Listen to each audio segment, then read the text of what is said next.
гарчиг нь гоё бичих гэдгийгсэн маа. Тэгэхээр тэрийг шууд утгаар нь болохоор нөгөө гоё зэгцтэй, эмх зэгцтэй замраатай бичгийг хэлж байгаа.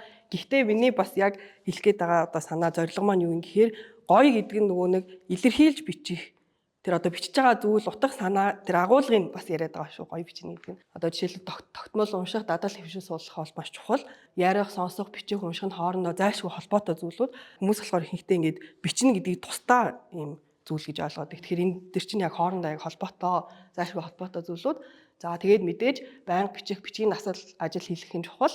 Гоё бичгээс илүү өөрийгөө илэрхийлж бичихтэн туслах маш чухал. Нөгөө бичгийн хэв нь гоё болохоор л хүн ингээд цаанаасаа багшийн хэлснээр гоё бичсэн байна гэж боддог. Гэхдээ яг үнэндээ агуулгын хувьд одоо ямар хөө зүйл бичсэн тэр нь бас маш чухал байдаг.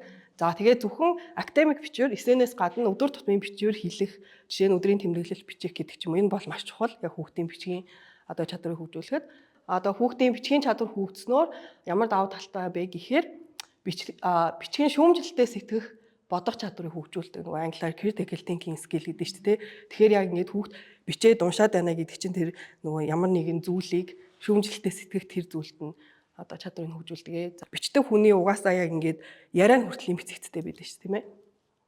За тэгээ бичих нь маш олон давуу талтай. Жишээ нь сэтгэл заслын нэг арга байдаг. Жишээ нь би ингээд Дахлаангийн Монголд ирээд Дахлаангийн сурагчдтай ажиллаж эхэлж байхдаа яг ингээд бичгийн дасгал ажил маш бага хийдэг. Дээрээс нь яг нөгөө сургуулийн сэтгэл зүйч яг ажиллаж эхлээгүй байсан үе. Тэгээд өсвөр насны хүүхдүүдэд маш их асуудлууд тулгардаг байсан.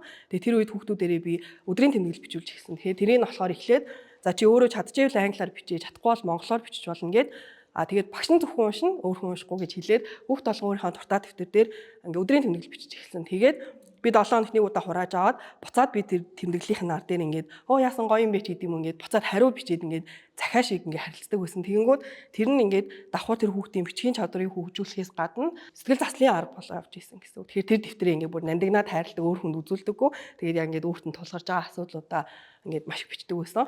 За тэгэхээр хүүхдийн одоо бүтээлчээр бичих чадвар хөгжснөөр ямар даваа талууд байхаа гэхээр судалгаанаас үзэхэд эрэл хайгуул туршил асуудлыг шийдвэрлэхэд чиглэсэн одоо тийм даваа талтай хана. За тэгээд боловсролын нэг арга барил нь болохоор бүтээл сэтгэлгээ хөгжүүлж тархины эрүүл хөгжил мэдрэлийн үйл ажиллагааг дэмждэг. Тэгэхээр хүүхэд бүтээлчээр сэтгэж бодож бичих тусмаа тархины хөгжил нэмэртэй байдаг бахнэ. За тэгээд хүүхдүүдээс асуулт асуух, тэдний сонирхлыг судлах, шүүмжлэлтэй сэтгэх чадварыг хөгжүүлдэг. Мөн танин мэдэх уур чадварыг сайжирдаг бахнэ. За тэгэхээр одоо нэг гоё бичих гэж ярьжсэн. Тэгэхээр хэдүүлээ гоё бичгийн даваа талуудыг харъя л та. Мэдээж хэл найруулгын мэдрэмж сайжирна хүүхд одоо гоё бичснээр. За тэгээд сайн бичвэрийг дуурайж бичих нь өгүүлбэрийн бүтэц, зүгсийн сонголт, найруулгын хэв маягийг ойлгож суралцахад нь тусалдаг бахан. Зөв бичгийн дүрм цэг таслалыг сурна. Нөгөө байнга гоё бичээд, хуулж бичээд ингээд дадлага хийгээд хаар хүүхэд зөв бичгийн дүрмийг мэддэг болох нь. Тогтмол дуурайж бичих нь бичих хурд, гарын хөдөлгөөний эвдүүг сайжруулж гаргацтай бичих чадварыг хөгжүүлдэг байна. За тэгээд сүүлд нь болохоор сэдвчилсэн ойлголт гүнзгийрнэ. Дуурайж бичсэн ихийн агуулга сэдвийг ойлгож тухайн сэдвийн талаар мэдлэгээ өргөжүүлэхэд тусалдаг байна.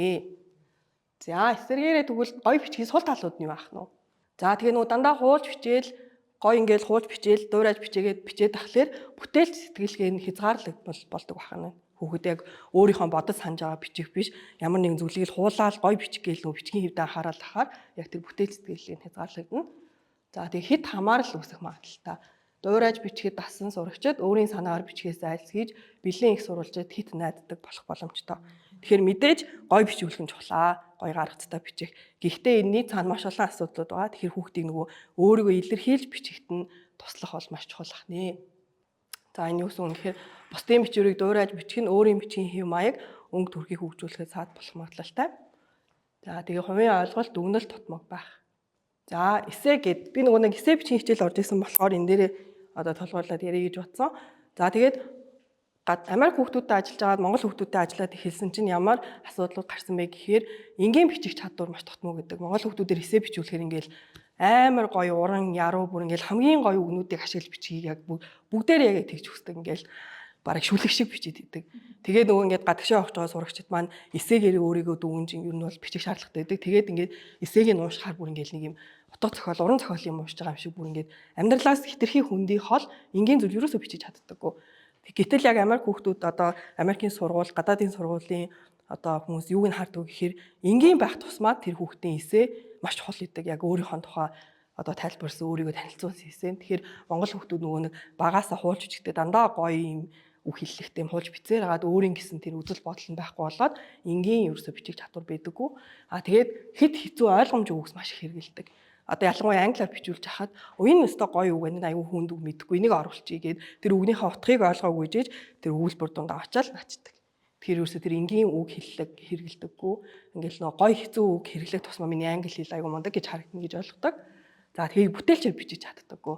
Өөрийгөө танилцуулах хэсэг гэдгийг шууд утгаар нь ойлгодог. Тэгэхээр нөгөө ямар нэгэн байдлаар ингэж гоё бүтээлчээр сэтгэж бичих тэр тохиолдол маш бага. Тэгэхээр энэ юунаас холбоотой байна гэхээр нөгөө багаасаа тэгж бүтээлчээр сэтгэж бичээгүй болохоор ерөөсөө тэгж бүтээлчээр сэтгэж бичиж чаддаг байна. За тэгээд энэ дээр болохоор ном уншдаг хүүхдүүдийн эссе хоорондоо тэнгэр газар шиг ялгаатай байдаг. Одоо ингээд англи хэл нь маш мундаг хүүхдүүд байлаа. Ингээд IELTS дээр 8 оноотой хоёулаа мундаг англитэй.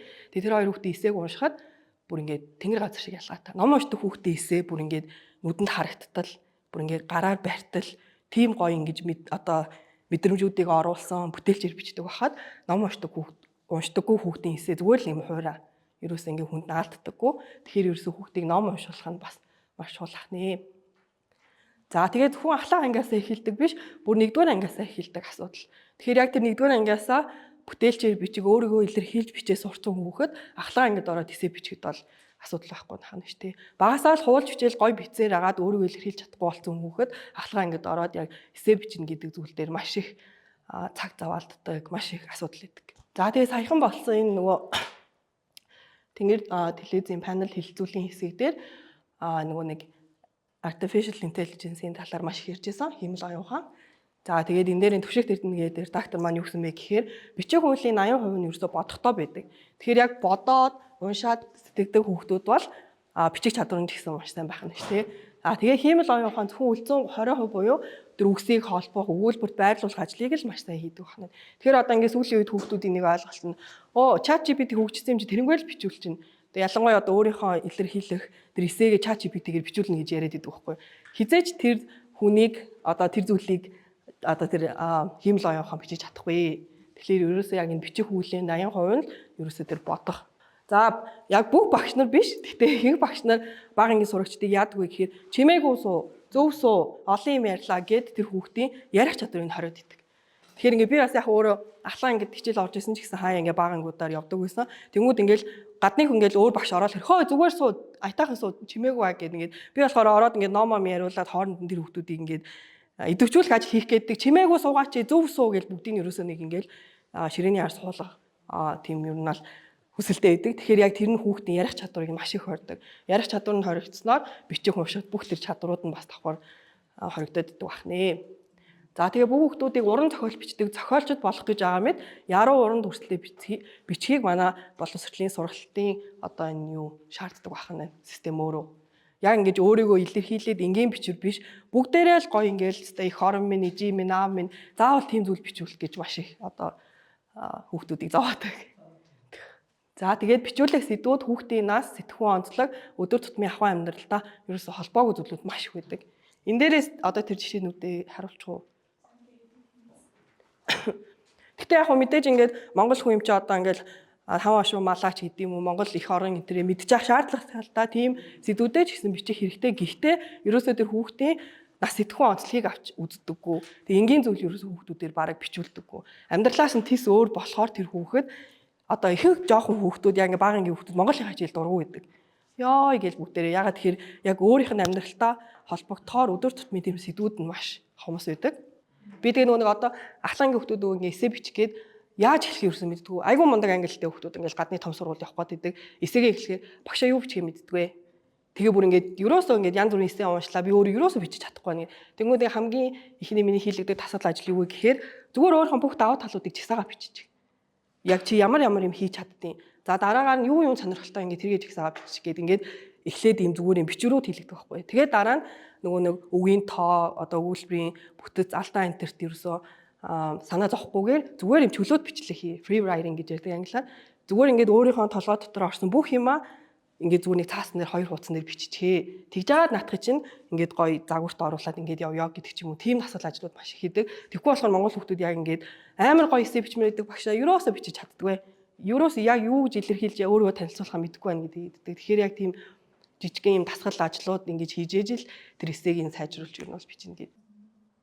Тэгээ та бүхэн жишээнээс харах юм бол нөгөө 2 жилийн өмнө Монгол PISA-гийн шалгалтын юуг харсан шүү дээ. Монгол хүүхдүүдийн сэтгэн бодох чадвар одоо ерөөсөө бараг байхгүй байна гэжсэн. Тэгэхээр ерөөсөө ингээд амьдралдаа нойрхон бодож байгаа бичих зүйл биш. Зүгээр л бог дуулын амыг нэрлэрэй гэдэг юм уу. Яг ийм одоо зүйлүүд маш их байгаа харамсалтай. Би бас яг ингээ 10 жилдээ Монгол сураад Монгол багш нарын ингээд яг муулаагүй л те. Тэгтээ ингээ бол Монгол багш нарын аргаар сурчаад Америкт очиод анхны английн хичээлийг авсан чинь эссе бичээрэй гэдгсэн. Би Монголын 10 жилийн сургуульд эссе гэж сонсож байгаагүй. Очиод юу бичихээ мэдэхгүй. Тэгээ ингээд 3 одоо ботхоор 3 өгүүлбэр бичижсэн. Гурлаа алдаатай. Тэгээ ингээ манай багш бүр улаанаар ингээ бүх алдааг заснаа. Тэгтээ ингээ хамгийн гойн доор нь чи хичээж ийна цаашдаа улам хичээгээр амжилт хүсьегээд тэр нь ингээ тэр багшийн хандлага нь надад бүр ингээ маш гоё сэтгэл үлдээгээд би ер нь өөрөө бас ингээ гоё бичих дуртай болсон. Тэгэхээр багшийн хандлага бол бүр маш чухал. Тэгэхээр бид нэрээ ингээ төрөөс юу хийх нь вэ гэд хараа суугаад тахгүй багш нараас өөртөө юм гоё өвчлөлтүүдийг хийх хэрэгтэй. Тэгээд би бас энэ дээр нэг юм яг нэмж хэлэх болохгүй нэ. Нөгөө Монгол номон дээр болохоор одоо ингээ та тарах юм бол нэг одоо хүүхдийн тархины хөгжил бол 6 настайдаа маш өөр байгаа шүү дээ. Ийм их мэдээлэл оруулцдаг. Толгой нь шууд иргэдэг байхгүй. Яас их юу болоод байгаа мэддэхгүй. Тэгмүүд гадаадын номнуудыг харахаар нэг хуудсан дээр байгаа үгийн тоо бол маш цөөхөн. Одоо энэ герман ном дээр өгдөг хаа. Ийм ойлгомжтой зургаар яагаад тэгэхээр энэ нөгөө нэг бага насны хүүхд чинь яг зурагтаа номноос одоо сургуулийн нас руу ингэ шилжиж байгаа тэр шилжилтийн үеийг айгүй гоё ингэж авч зургаар хэлэлж байгаа. Тэгсэд гэтэл манай монгол ном ингээл баах юм оруулаад шууд толгойн эргүүлээл тэгэл хүүхэд ингээ Монголын хажил дург болчдөг. Монголын номыг харахаар ой би ном чинь дургүй. Эндээс чи юм уншихгүй гэл. Одоо унших бичих гэдэг зүйл бол ерөөсөө хоорондоо юм хамааралгүй холбоогүй зүйл ерөөсөө биш ээ. Байнга ингэж хамт байж байгаа хэвээр зүйл. Одоо уншина гэдэг нь яг амьсгалаа аваад бичнэ гэдэг нь амьсгалаа гаргахтаа бүр яг хамаатай холбоотой. Тэгэхээр ерөөсөө ингээд унших бичих чадварыг ерөөсөө ингэ тусдаа зүйл гэж ерөөсөө ойлгож болохгүй хүүхдүүдтэй ингээд яг зэрэгцэн одоо байх хэвээр. Тэгээд энэ дээр нэмээд жишээ хэлэхэд нөгөө номын тэмдэглэл хөтлөөдөг зарим багш нар тэгээд ингээд миний одоо ажиллаж байсан сургууль дээр жишээлбэл хүүхдээ номын тэмдэглэл хөтлүүлэхдээ цаанаас нь асуултуудын ч юм уу бүх юм нь өгчдөг. Яг энэний дагуу номын тэмдэглэлийн хөтлөөрөө. Тэгмээ тэр хүүхдэд ерөөсөө өөрөө бодож сэтгээд өөрийнхоороо чөлөөтөө бүтээлчээр бичих тэр одоо зүйлийг хориод зүгээр хайрцаглагта бүх хүүхд яг адилхан тэр номын тэмдэглэлийг яг ингэж хөтлөнө гэж заагаад өгчдөг. Тэгэл бүр ингээд маш олон ийм харамсалтай зүйлүүд ингээд сүүлийн хэдэн жил аягүй харсан. Тэгээ бас нэг жишээ нь ахлаа ангийн сурагчдаар хуулан бичлэг хийлгүүлдэг. Тэр хүүхэд одоо жишээл гадагшаа сургуульд явах гээд бэлтэж идэг, одоо математик, шинжлэх ухааныхаа хичээлийг бэлдэг эсвэл ЕШ-ийн хичээлийг бэлтэж байхын оронд Монголынхаа хичээл дээр хуулан бичлэг хийж суучдаг. Яг ингэ болсон жишээн дээр гэвэл бүтэн одоо муухай бичээд байнгээд бүтэн дэвтэр хуулан бичлэг хийлгүүлж ирсэн. Тэгээ тэр хүүхэд бүр ойлаад багшаа би энэ цагаа гадаад явах сургуулийн эсээг бичиж юм байна. Гэтэл миний одоо манай Монголын багш намайг гой бичээгээд нэг хуудас нэг одоо дэвтэр бичиж ирээгээ явуулсан. Яг ямар хэрэгтэй юм бэ гэж орж ирээд бүр яг ойлж исэн. Тэгэхээр яг ингээд багш нар ч гэсэн өөртөө дээрээ одоо айгу дүгнэлт хийх хэрэгтэй байх гэж боддог. За тэгэхээр бүтээлчээр энгийн бичвэр ерөөсөө хүүхдээр бичүүлдэггүй. Яг нөгөө гой бичгээл хуулан бичлэг хийлгүүлээд байдаг. За тэгээ багаас нь тархийг нь ажилуулахгүй, бодуулахгүй, дуурайж гой бичих гэсэн суур тавьж хүүхдийг чөлөөтөө сэтгэх тэр сэтгэлгээг нь байлгахгүй хайрцаглаад идэг.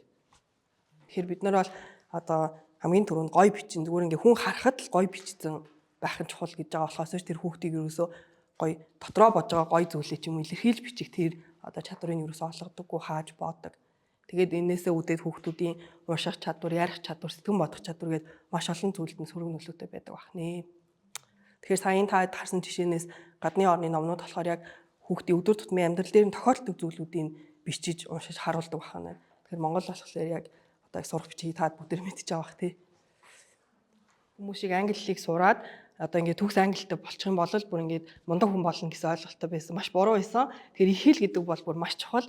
Тэгээ би яг 12 жил ахтаа мэдээж найзуудтайгаа монголоор ярьдаг гэсэн ч гэсэн би баг монголоор бичдэг байсан. Тэгэл Монголд ирэл яг ээжийн ганц хэлжсэн үг яг ингээд санаанд ордог байхгүй. Чи монгол хүн их хэлээл хүн алдах юм бол тэгээд чи яг хинч биш шүү гэж надад хэлжсэн. Тэгэл би яг за монгол хэл гэдэг бол маш чухал гээд тэг хүүхдүүдээрээ одоо ингээд хэдийн мундаг англитай болоод гадны сургууль руу явж байгаа ч гэсэн монгол хэлээ ерөөсөө мартаж болохгүй шүү. Энэ бол яг чамайг монгол хүн гэдэг илэрхийлж байгаа зүйл чинь шүү гэд айгуух захидаг. Тэгэхээр ингээд ийм гоё үйл ажиллагаанд орсон бүгдээрэнд нь баярлалаа.